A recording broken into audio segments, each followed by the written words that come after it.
Mike McCool here with the Royal Examiner, and today I am at the Ivy Lodge. That's part of the Warren Heritage Society right here in Front Royal. With me today is Tony Carter. He is the Chief Archivist.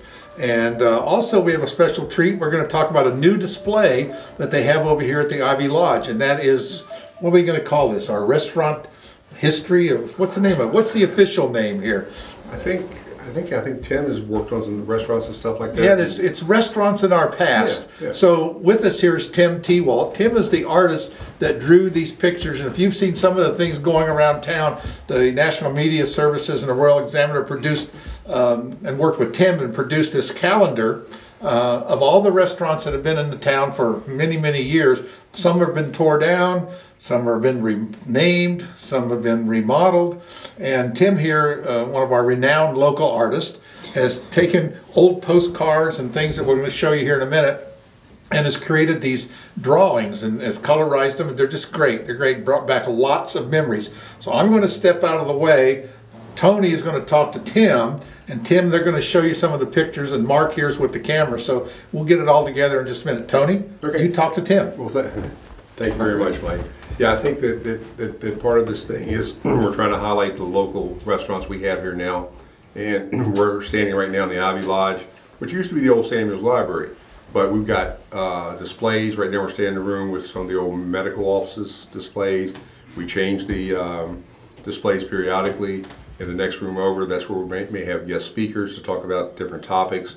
We also, this is just part of the Warren Heritage Society. We also have the Balthus House, which is the oldest house on the oldest street in Front Royal. We have the Belvoid Cottage. We have a lot of things to do, and I think what part of it we're looking for is when folks come downtown to go to restaurants, and after they have a nice meal, we're here. We're here Tuesday through Saturday from 10 to 4, but then we also, the grounds are pretty much open, and we have some little walking tour brochures that people can just walk around the grounds if by chance we're not here. But it's really a lot of neat things here.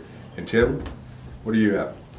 Oh, well, Tony, I just I did several paintings of old restaurants. And, the first one I did was the Nick's Diner, which was you know, just one of the biggest things in town at the time. It was kind of it was an icon in the town, and it was torn down, I think back in the probably 90s, early 90s, and it stood down near where the subway's at now.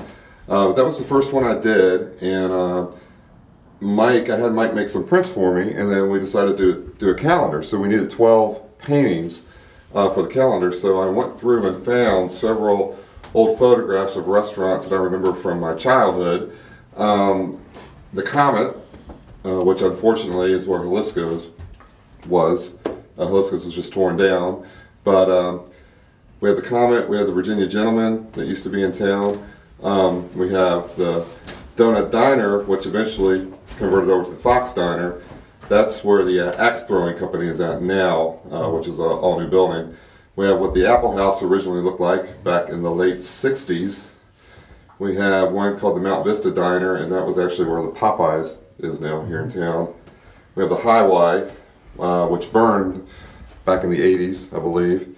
And that was down, that was near the Cool Harbor Motel, actually, next to Via Satellite.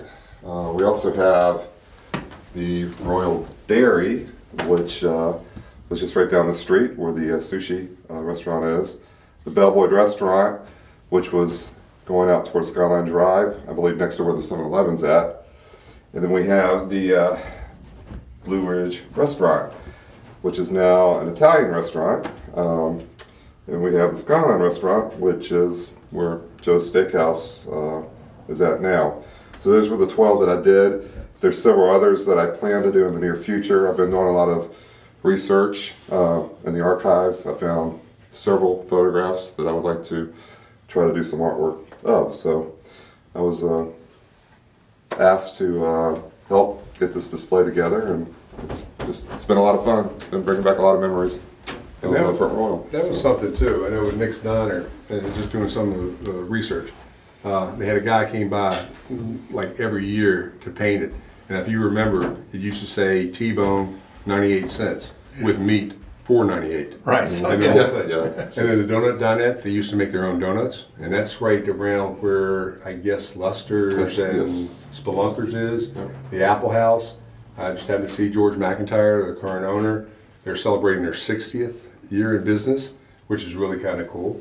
I remember the diner down there, the Virginia Gentleman. They used to sit right there in the corner where BB&T is on Shenandoah Avenue, and Right. That was a school oh, really? Okay. during the John Mosby Academy. It I was, went to school there. yeah. Okay. Tim's mom went there. She knows all about She it. went there.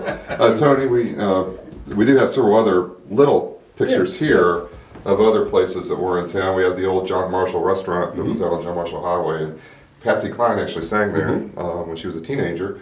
And I've also heard stories of Shirley MacLaine coming and dancing there when she was younger. We also have one called Burke's, which was down on Main Street in the 40s and 50s.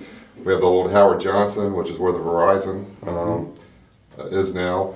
We have Wynn's Restaurant, which was just right down on Main Street. That's Royal Spice now. Royal Spice. Right, That's right. correct.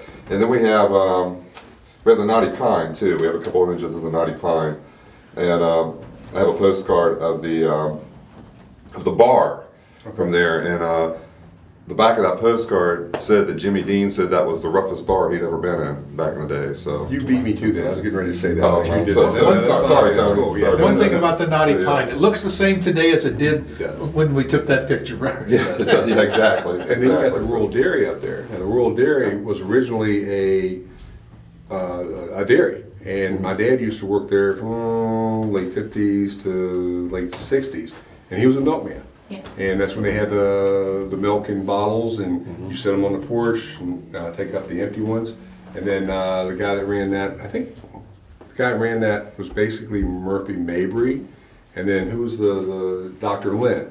He was one of the partners there too. So a lot of neat stuff that Tim has brought up for us, and we appreciate that. And again, we have a lot of archival information down there, and we're trying to do what we're trying to do today is when people come down and eat, come down and see us. This is the oldest street in Front Royal, so it's really a lot of neat stuff. Didn't we have a Civil War battle on this street? We did. The Battle of Front Royal was May 23rd. At the intersection down in Main and Chester, I believe. Yeah. It was May 23rd, 1862, and was one of the few urban battles, because most of the battles were out in the open fields and stuff like that. And supposedly Belle Boyd, Confederate spy, she got wind that McKinley was going to be in town, and she ran across the field out there to Browntown. And I thought she contacted Stonewall Jackson himself, but she didn't necessarily do that. But she did contact the troops and let them know what was going on. It started out there, went through town, and wound up over there at Fairview, which is on 522, Right. right around Cisco. Right. Well, there's so many cool things here at the Warren Heritage Society, and if you've never been here, you need to drop in Tuesday through Saturday. From what time to what time? 10 to 4 or something? 10 to 4, yes. 10 to 4. It's a great place. Just look around. Our county history is here. And then back in the archives, they've got all the newspapers from way back, and books and photographs and all sorts of things. These are some things that we'll be sharing as we go forward over the summer on the Royal Examiner. So keep an eye on that. But again, please check out our Warren Heritage Society at...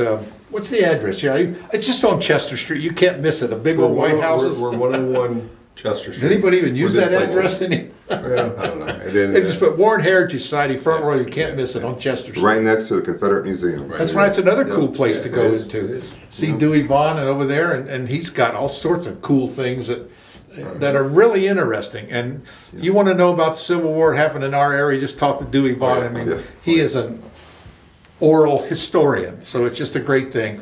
There's a lot of great things happening in our town. Please check it out and keep your eye on the Royal Examiner for more. Yeah. Thanks again, Tony. Thank you. One last thing. Yes. Oh, yeah. You said it. We've got a lot of cool things here, and it's even more special today because we have Mike McCool. That's great. Hey, all right, we have, of course, me. I don't want to, really promote myself, but we have Tony Carter, and we have my mom and my dad. And for those who don't know, I'm sure people know who my father is, Gene Tewalt. So Right. he's here. We have my good friend Mark Williams working the camera.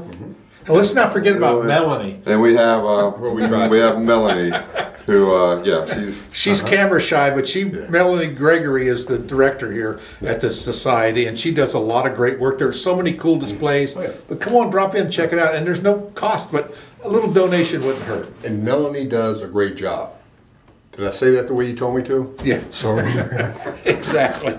so no, it really is a great place It to is. be. And the thing that's amazing, I'm sorry not to go on, but we had the Festival of Leaves, we had 450 people down here, and there's some were locals, some had just moved here, some were out of the area. But it's amazing to me that there's so many people lived here, grew up all their life, Right. and they don't know we exist. Never been here. Right. One more thing, we had a history camp coming up for ages 6 through 12 on June, or 6 through 18, on June 12th through the 18th. Okay. And that's really a great event too. How are the registration? You have to register for that. Yes, yes. We have a few open seats still. All right, so check that out. We'll put the links and everything below the please story do. so you can get online, check it out. Right. Just tons of stuff. Yeah. All right, thanks again, Thank you, Tony. man. And thanks, All right. Tim. Appreciate no it. problem. Take care. Thanks.